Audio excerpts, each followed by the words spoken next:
संगी उसे कहते हैं जो अपने हित और अहित का निर्णय कर सके। जो अपने हित को पहचाने वो संगी पंचेंद्रिय जीव है, और जो अपने हित को नहीं पहचानता है वह संगी होके भी असंगी तुल्य है, सैनी होके असैनी है। जो जिन वाणी को मन में नहीं रखता है, स्वीकार नहीं करता है, वो सैनी होकर के भी असैनी है।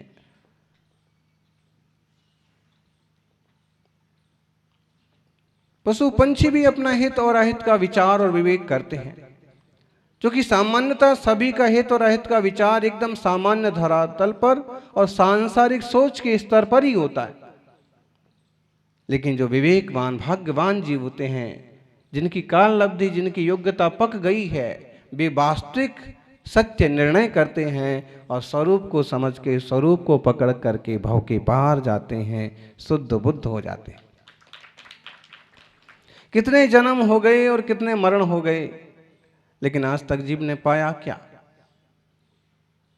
ऐसा ना हो कि यह जीवन भी जन्मों की गिनती की पूरी के लिए हो, जन्मों की गिनती की पूर्णता के लिए ना हो।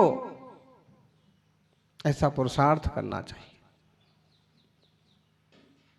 सुखदायक वस्तुओं की अभिलाषा जीवों के चित्त में निरंतर बनी रहती है,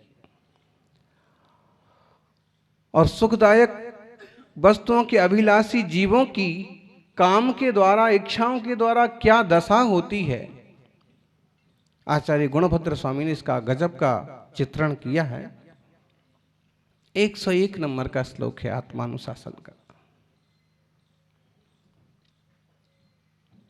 हा कष्ट मिष्ट वनिताभिर्कांड एव चंडो विखंडयति पंडित मानिनोपि पश्चाद्भुतं तदपि धीरतया सहन्ते दग्धुं तपोग्निभिरुमं न समुत्सहन्ते।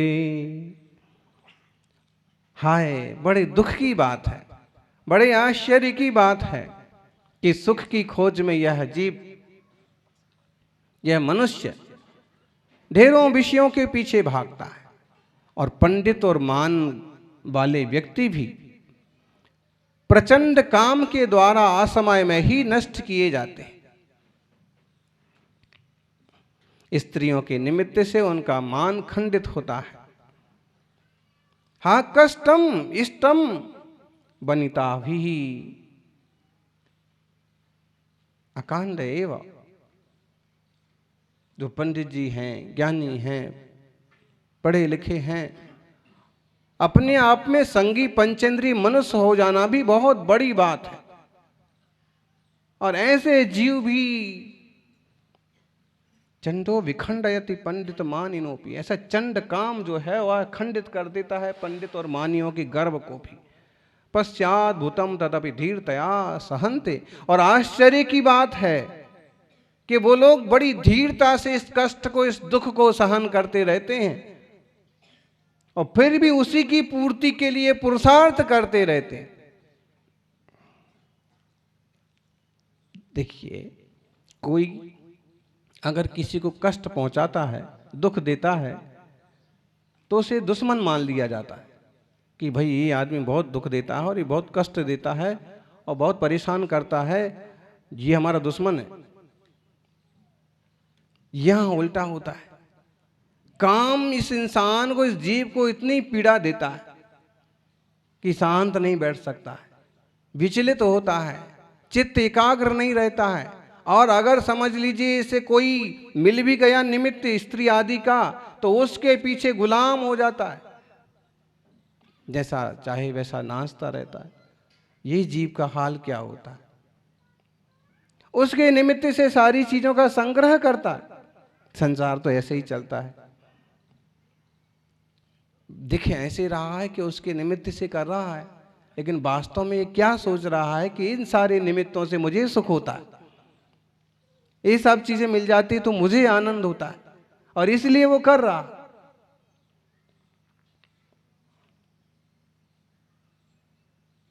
तो यहाँ उल्टा हो रहा है कि कोई दुश्मन होता है तो उसे लोग मारपीट करके भगा देते हैं, खत्म करने की कोशिश करते हैं। और यहाँ ये इसकी पुष्टि की ही कोशिश करता है, इसके द्वारा दिए गए कष्ट को बड़ी धीरता से वीरता से सहन करता। कैसा विचित्र चित्रण किया है। आम संसारी जन तो इसे सुनेंगे ना तो बिल्कुल नाराज हो जाएंगे कि कैसी बात कर रहे हैं, हमारा घर तो ऐसे ही चलता है, हमारा संसार तो ऐसे ही चलता है और ऐसी बात कर रहे हैं एकदम। लेकिन गुरु तो गुरु होते हैं, डॉक्टर डॉक्टर होता है। असली डॉक्टर वही होता है कि मरीज कितना भी चीखे चिल्लाए लेकिन उसके फोड़े को फोड़ करके, उसके मवाद को ख़त्म करके एकदम साफ सुथरा कर देवे। और अगर मरीज ने हाथ पकड़ा, चीखा चिल्लाया और डॉक्टर ने कहा वाह ठीक है, तो नहीं कराना, कोई बात नहीं, मत करा, ठीक है ऐसे ही रहने दे, क्या होगा? और ज़्यादा सड़ेगा और तकलीफ बढ़ेगी, जीवन भी खत्म हो सकता है। ऐसे ही यह तपस्वी यानी गुरु होते हैं कि इन जीवों को इस चीज़ का वेद ज्ञान तो कराया जाए कि जिन्हें तुम सुख मान के बैठे हो वास्तव में वो सुख नहीं है। सुख इंद्रियों को अच्छे जरूर लगते हैं लेकिन वह आत्मा के लिए उपयोगी नहीं। सपरम बाध सहितम विच्छिन्नम बंध कारणम विस्मम जम इंद्रिय ही लद्धम तम सुखम दुखमेव तदा। इस भीषण युग में किसी को इस तरह की बात समझाना बड़ा कठिन जैसे काम हो गया। जिस लाइन में वो चल रहे हैं उन्हें लगता है कि इससे हटके कुछ है ही नहीं,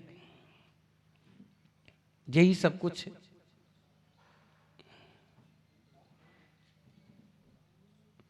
आचार्य देव कहते हैं हाय कष्ट की बात है, इष्ट स्त्री आदि के द्वारा ये पंडित, ये मानी व्यक्ति का भी मान खंडित हो जाता है। और आश्चर्य की बात है कि इसका तकलीफ हो रही है, मान खंडित हो रहा है, ज्ञान खंडित हो रहा है, फिर भी वह उसी में लगा हुआ है। धीरतया सहनते, धीरता से सहन करता जा रहा है। दग्धुम तपोग्नि भिरुमुम न समुत्सहन्ते, तप रूपी अग्नि से उस काम को जला डालने की समर्थ नहीं होता।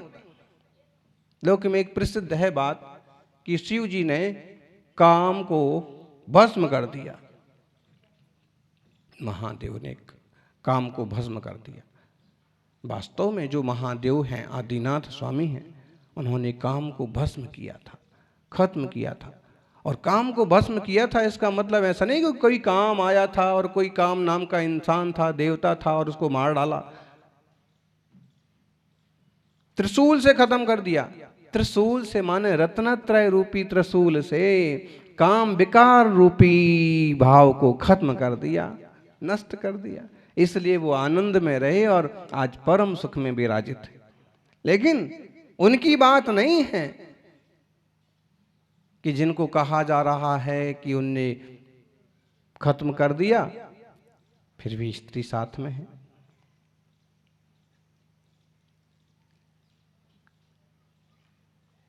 लोग समझते नहीं हैं मार्ग को।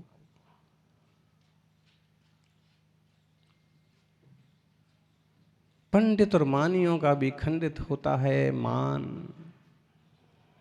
ऐसे नीतिकार गजब गजब की बातें कही हैं। आज अपन अगर भर्तृहरि का एक चित्रण सुने तो मालूम पड़ेगा कि एक राजा थे भर्तृहरि, और कहते हैं कोई उनके दरबार में आया, दूर देश का एक राहगीर, एक पथिक, एक सेठ, और सम्राट को कुछ अच्छा देकर के भेंट करना चाहिए, तो उसने एक अद्भुत फल दिया। कथा है लेकिन अपन इसको समझें। और उसने कहा कि ऐसा फल है कि इसे जो खा ले वो बरसों बरस तक जवान बना रहेगा। ऐसा फल मिल जाए तो कौन खुश नहीं हो जाएगा? बूढ़ा कौन होना चाहता है? मैं सम्राट को ये भेंट करना चाहता हूं, मेरे देश में इस टाइप के फल होते हैं और बहुत दूर से आया हूं, बहुत दूर से लाया हूं, आप ले लीजिए। उसने भेंट किया, राजा बड़े खुश हो गए।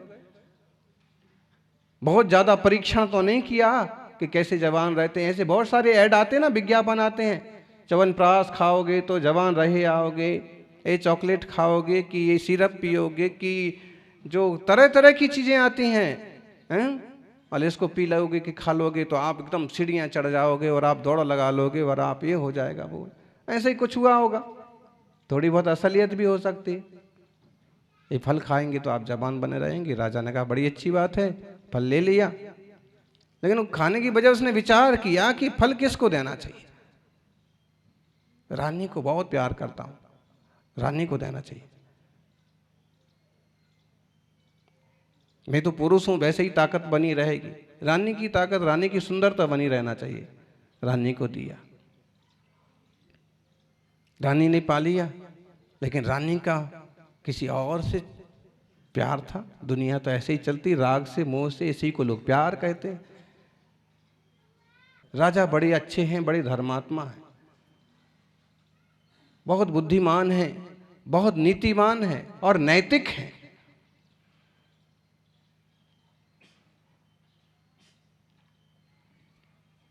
ये फल तो वही खाएं, वो जिंदा रहेंगे तो राज्य भी ठीक ठाक चलता रहेगा। और भोर में जाकर के, दरबार में जाकर के भेंट करके उन्हें वो फल दे दिया। फल हाथ में आते ही राजा एकदम चक्कर में पड़ गए कि ये तो वही फल है। जिस तो वही फल है, उससे पूछा कि तुम्हारे पास कहां से आया। उसको क्या ज्यादा लाग लपेट करना था, जब राजा के प्रति इतना श्रद्धान है, विश्वास है, तो उसने बता दिया। और राजा से, डॉक्टर से कि गुरु से क्या छिपाना, अगर ज्यादा छिपाएंगे तो उल्टे माथे पड़ेंगे, उल्टी तकलीफ में पड़ जाएंगे, नुकसान हो जाएगा। बता दिया कि ऐसा था कि एक इस ढंग से। उन्हें बड़ा आश्चर्य हुआ कि वो उसके पास कैसे पहुंचा। गुप्तचरों से मालूम कराया तो मालूम पड़ा कि रानी के पास पहुंचा। बड़ा वैराग्य भाव आया कि देखिए, मैं चाहता हूं कि ये मैंने इसके लिए दिया और इसने। फिर एक श्लोक उन्होंने लिखा है, याम चिंतयामि सततम समयी विरक्ता साप्यन्नमिच्छति जनः सजनोन्यसक्तः अस्मत्कृते तदपि मिच्छति काचिदन्या दिक्तां च तं च मदनं च इमां च मां च अस्मत्कृते याम चिंतयामि सततम समयी विरक्ता। मैं जिसका हमेशा चिंतन करता हूं वही मेरी रानी मेरे से विरक्त है। मैं समझता था कि बिल्कुल सब कुछ यही है, और मेरे से, इससे मालूम पड़ गया कि मेरे से विरक्त है, उसको मेरे से कोई मतलब नहीं। याम चिंतयामि सततम समयी विरक्ता साप्यन्नमिच्छति जनः सजनोन्यसक्ता। वह किसी दूसरे आदमी को चाहती है जिसे मैं चाहता हूं। साप्यन्नमिच्छति जनः सजनोन्यसक्ता। और जो दूसरा आदमी है वो किसी और तीसरे को चाहता है। अस्मत् कृते तदपि मिच्छति काचिदन्या। और मेरे लिए कोई और ही चाहता है। पूरा चक्र हो गया ना। वेश्या भले किसी रूप में चाहती है, राजा के रूप में, पूज्यता के रूप में, मेरे लिए कोई और चाहता है। धिक्ताम च तम च मदनम च इमाम च माम च। इसमें सब आ गए। धिक्तम च आम के लिए, काम के लिए, तम च ताम च रानी के लिए, मदनम च काम के लिए, इमाम च इस वेश्या के लिए भी क्या जरूरत पड़ी थी मेरे पास आने की, माम च और मेरे लिए भी धिक्कार हो कि इसी चक्कर में पड़े हुए हैं। आंखें खुल गई।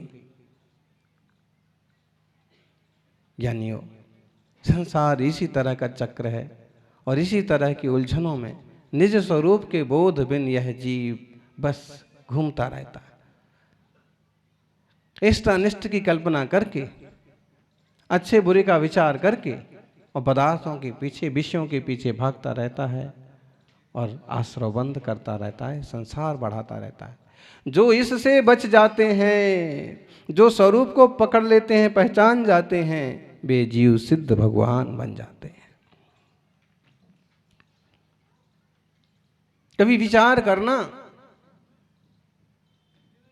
सिद्धों ने कहीं से अलग से कुछ पाया नहीं है। जो कुछ उनका स्वरूप है, जो वस्तु व्यवस्था है, पूर्णतः उसे उपलब्ध कर लिया है।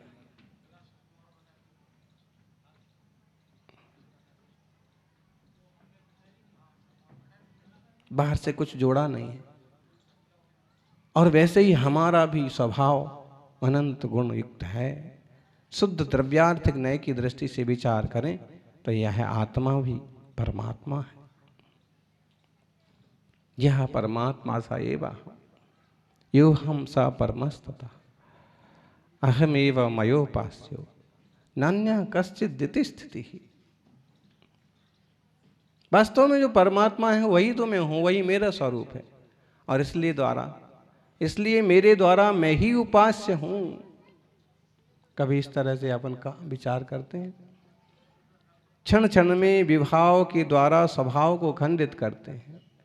विषयों की तरफ दौड़ करके, इंद्रियों की तरफ दौड़ करके और अपनी शांति को खंडित करते हैं। कषायाविष्ट होकर के क्षण क्षण में अपने भावों का घात करते हैं।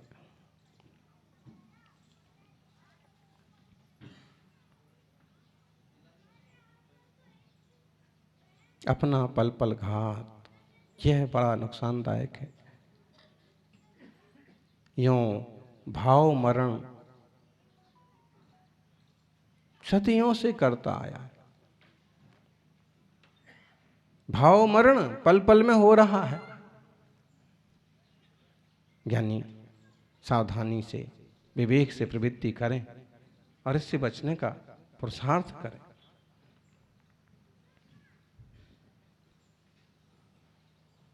महामोह के आतंक को जीतने वाले वर्धमान स्वामी युवावस्था में भी विकारों को पराजित करके और आत्महित के मार्ग पर चले।